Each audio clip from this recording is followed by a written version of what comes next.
Welcome back, everyone, to another game review with Ludus Infinium. Today we are going to do Inquisitor Martyr. And this will be based off of the core game plus the Prophecy campaign. So let's start off with the combat. For the combat, I give it a 9 out of 10. And the reason being, there are so many variations in equipment and abilities that it actually keeps the game interesting. If you start to get bored of a bolter, or melee, or a grenade launcher, or a heavy flamer, or a melt-a-gun, you have many other options to choose from. So it's one of those things where there is no shortage of options to play in this game. Talents buff specific abilities instead of overall buffs, which can be done through gear, which is, I think, the right way to do it. For instance, if you want a damage reduction buff, they do have that in some talents, but that's a smaller buff, whereas you more likely get that through armor. However, the overall damage boost buff or increased damage buff, that is only done through gear. If you want to get any kind of damage buff through talents, it will be specific. It'll be melee, it'll be ranged, it'll be physical, it'll be heat, it'll be energy, I believe is one, or area of effect. The talents are done for specific damage types, whereas your gear is more of an overall damage buff. Now, to kind of play on what I've just said, all 4 classes have many, many different playstyles. And now that also leads into kind of the one downside that I could think of. When you do start the game, each of the 4 classes have 3 subclasses apiece. And that choice is largely to completely irrelevant, because no matter what you pick at the beginning, and this could be considered both a good and a bad thing, but no matter what you pick at the beginning, you could always end up being something different by the time you're level 20, 30, 40, 50.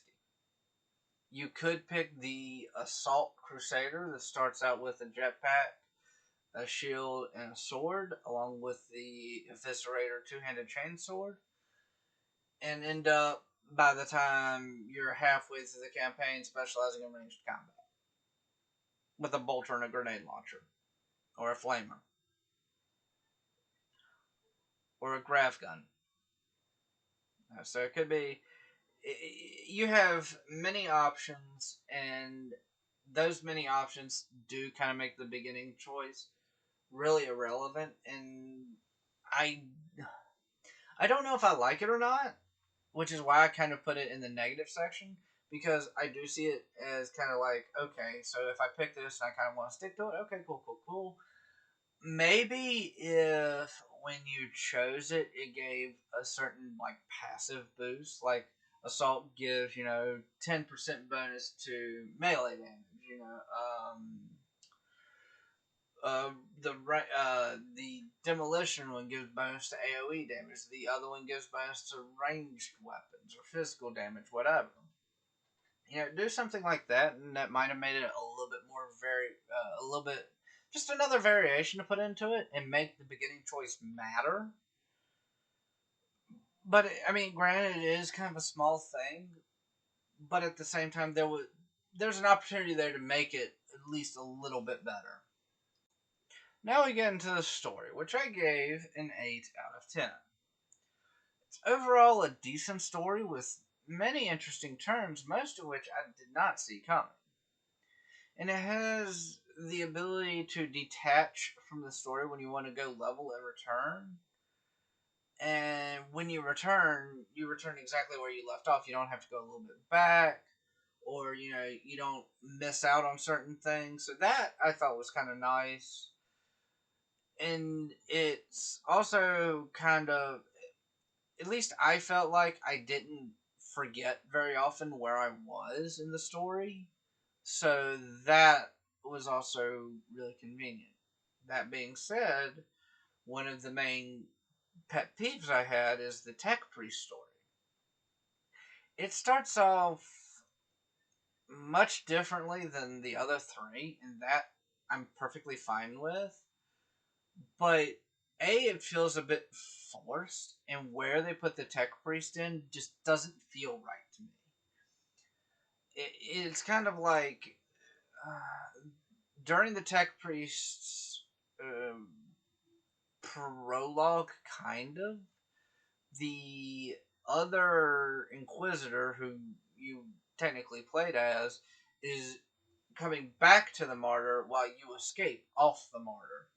So you kind of get to overhear a couple of the conversations, stuff like that. And I get what they were trying to do. It didn't feel quite right to me. Unfortunately, because of that, that's why I had to drop it all the way down to an 8 instead of maybe a 9, 9.5. Now, for the dialogue. For the dialogue, I gave it an 8 out of 10. And mostly because I had a very, very massive pet peeve, which I will get to after I do what I did like about it, like I always do. There is a good variety of characters to interact with.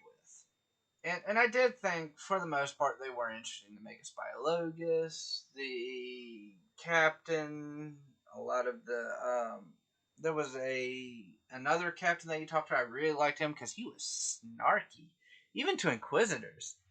And something else I kind of like is the dialogue between the classes, even though it gets the same results, had different nuances in it. Like when you play the assassin, there's a similar dialogue, but she doesn't use the exact same words as the crusader or the psyker. Same thing with the tech priest. So even though you get the same result, it's the nuances that make it what's really good about it. That being said, there were a couple characters whose dialogue wore thin after a while, and chief among them is Thorn, the Space Marine companion, who, let's face it, is a little bit dull in his dialogue. And I think the reason I am more harsh on Thorn than the rest of them is because when you do side missions, he is the main one who talks, and it just grates and grates and grates and grates. So maybe that's why I'm a little bit more harsh about it, but realistically, he was just a character that I thought was overly dry. Couple of the enemy, and it was kind of interesting because there were cases of the Nurgle champions that I would find either really interesting or just really, really tiring. So it's something that there is a good mix of them, but sometimes it was just a little bit overdone for me. Okay, so this one I unfortunately have to say is going to be a really quick section. The side character section. I give it an 8.5 out of 10 because outside of one reason, I essentially have the same gripes as dialogue. Love most of the characters, but some of them would just got on my nerves after a while. Chief among them, Thorn, and some of the enemies. However, what gives us a slight advantage, and there was less dialogue about this than anything, is because you get one character who lets you pilot his Imperial Knight, and that made it so much more worthwhile. And those were my favorite sections of the game, because there are times when you're playing a game and you're in a tank, and actually you do pilot a tank in Inquisitor Martyr. And when I was when I was taking control of the tank, it felt kind of like it, but not really. And there have been other games where you take control of a tank, other types of vehicles. It just doesn't really feel right. When I was piloting the Imperial Knight, I felt like I was piloting an Imperial Knight. And that's really kind of a tricky thing to do in some games, but they pulled it off with the Imperial Knight sections, and I am so glad they did. So for that reason, I'm going to give the side character section a little bit of a boost on the dialogue, just because one of them came with the Imperial Knight. He's like, "Here, pilot it. It'll be fun." And it was true. It was fun. So now, for the overall gameplay. Be prepared for a weird number. 8.375 out of 10. And again, the way I get this number is just averaging out the other four. Overall, this is a great 40k game that I genuinely enjoy playing. I have not even made it to the level cap of 100 or explored all the DLC yet. And I look forward to putting in so many more hours to this game. It's I look to try and at least hit the level cap at least once and get through all the DLC. It's just I don't have enough time to right now.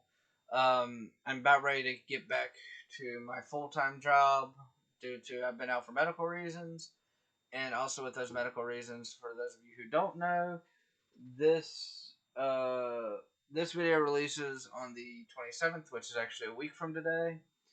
I will be having a minor surgery on the 4th of March, so yeah, I'm kind of still going through the health problems, but they will hopefully be done after that minor surgery. So, yeah, if I find more time to play it, I absolutely will. So, for the last section, is the game replayable? Or is it at least fun to replay? Absolutely. This is a game almost designed on replayability, with 4 unique classes, and the many options within those classes leads to many different playstyles and playthroughs. Like I said, in the overall gameplay, I really, really want to put more hours into this game. I absolutely want to. I want to go through and play all the different playstyles of the Crusader, the Assassin, the Psyker, and the Tech Priest. I just don't have the time. So this is absolutely a replayable game.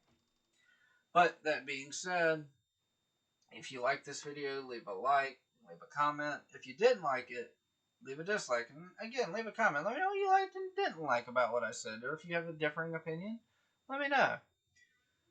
If you want to see my entire list of game reviews, or you want to see one of my other playlists, subscribe. Check out all my playlists. You might find something you like. I've done a bunch of different games. I do 40k lore. I do my 40k rant series. So might find something you like. But that being said, when I do complete a series, I will do a game review and then also put up in the Discord a poll to at least get a sense of what the community in my Discord wants to see replace it. Doesn't mean I'll always pick number one, except for the community pick. I will always pick number one, even if I might not necessarily want to sometimes. But I I will do a poll, see what the community wants, and pick a replacement for the video. If you want to be a part of that, join the Discord. Then you'll have a say in all the polls. Short of that, I don't think I have anything else, except for I hope you all have a very wonderful day.